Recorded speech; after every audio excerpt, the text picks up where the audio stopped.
Next on Worcester News tonight, a crowbar smashing into a windshield kills a well-known Worcester County attorney. Tonight, his colleagues are remembering him. Plus, Worcester continues to add apartment units as the need for high-quality living grows in the city. Good evening and thank you for joining us. I'm Anna Botari. Unlike anything you'll see in Worcester, that's what the developers of the 145 Front Street apartments are saying about the new building. Nearly 6 months in, the complex is preparing to add even more to their state-of-the-art facility. And for city leaders, 145 Front is just one example of where Worcester is heading. Arch Cam Jandro joins us now live with more. Cam? Anna, 145 Front is one of just many projects here in the city of Worcester aimed at getting more people to move into the city. And while living high quality can be rather expensive, the city does believe there is in fact a market for it. The city's new 145 Front Street complex is expanding with more than 100 additional apartments. For city manager Ed Augustus, the need for housing in Worcester is still on the rise. So the city's actually growing, our population is literally growing, so in order to meet that, we need to have new units, and quite frankly, to meet the new expectations of renters. The city has seen a recent boost in the number of apartment units being built.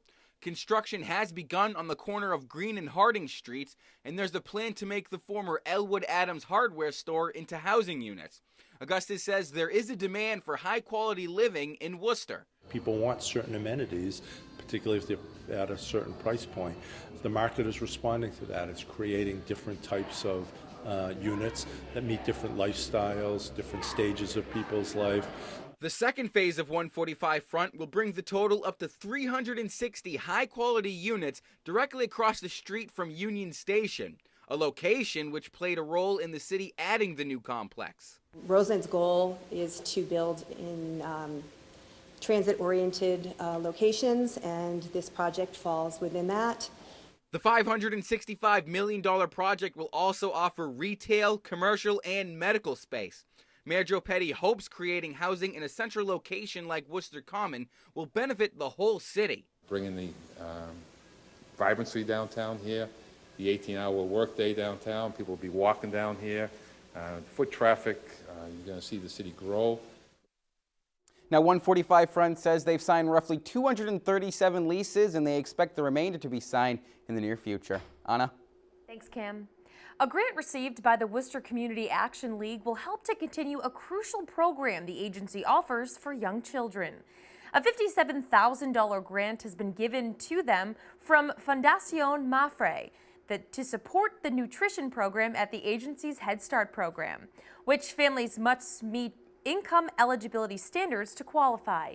It provides breakfast, lunch, and snacks every day for children enrolled. Co-director Kathleen Dow says they do receive a small grant from the USDA, but it doesn't cover all the money, so this money will help immensely. Children, we know through research, they need a good solid foundation right off with breakfast.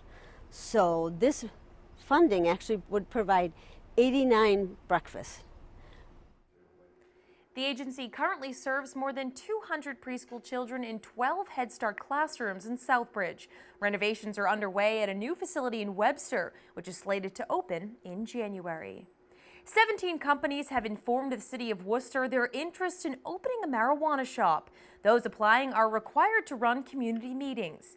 Tuesday night, ELC Family Corp held its meeting at 2 Putnam Lane, discussing their plans for a potential shop in the future. City Councilor Candy Merrow Carlson says she's in favor of the marijuana shops, saying it's good for the city bringing in revenue and new tax dollars, but she believes they should be spread out.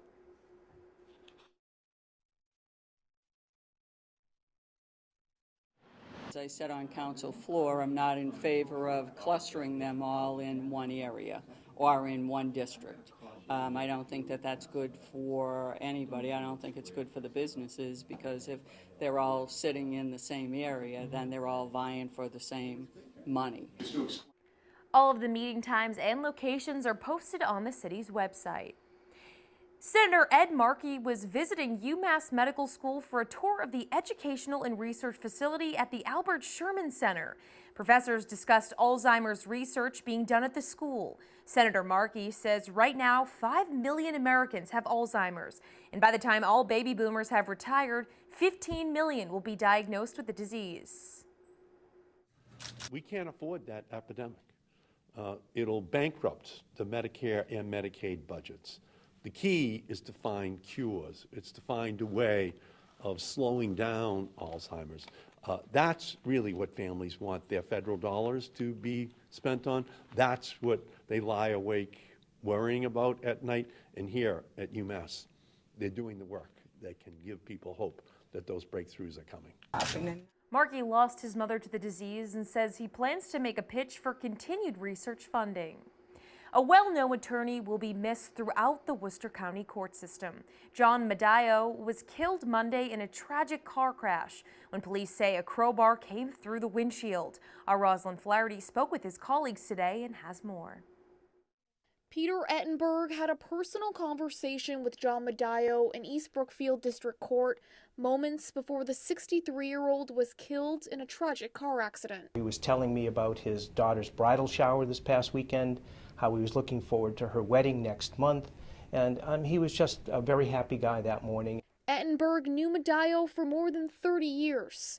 He and fellow attorneys are trying to come to grips with what happened to the man they knew as both a colleague and a friend. I absolutely could not believe the fact what I was hearing. I just don't know that we'll ever be able to wrap our heads around it. Police say the defense attorney was driving along Route 9 in Spencer early Monday morning when this crowbar came through his windshield, hitting Madaio in the head. The impact sending his car down an embankment at an apartment complex. He was such a hard worker and very professional. The former prosecutor leaves behind a wife and 2 daughters, one of whom is an assistant district attorney. District Attorney Joe Early Jr. says in a statement, John touched many people in his life with his sharp wit, his compassion, and his legal abilities.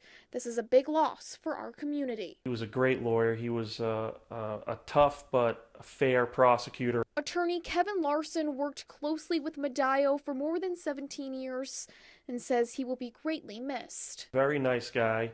He loved his family. My heart absolutely breaks for his family. I cannot even imagine what they're going through. Rosalind Flaherty, Worcester News Tonight. The Millbury Police Department is awarded close to $9,000 in grants and say the money will be put to use right away. Chief Donald DeSorcy says they'll be using $5,000 for new equipment and the rest will increase their impaired driving patrols. He says the grant allows the department to have added officers focusing on getting impaired drivers off the road. The amount of the grant depends on the town's population. DeSorcy says the added enforcement on traffic violations will make a big difference. The main purpose of this grant is so that officers can be dedicated for specific enforcement purposes. It doesn't mean the officers that are on the road as we speak cannot be doing the same thing, but they also would be available to cover calls for service, motor vehicle accident, medical call, whatever the case might be.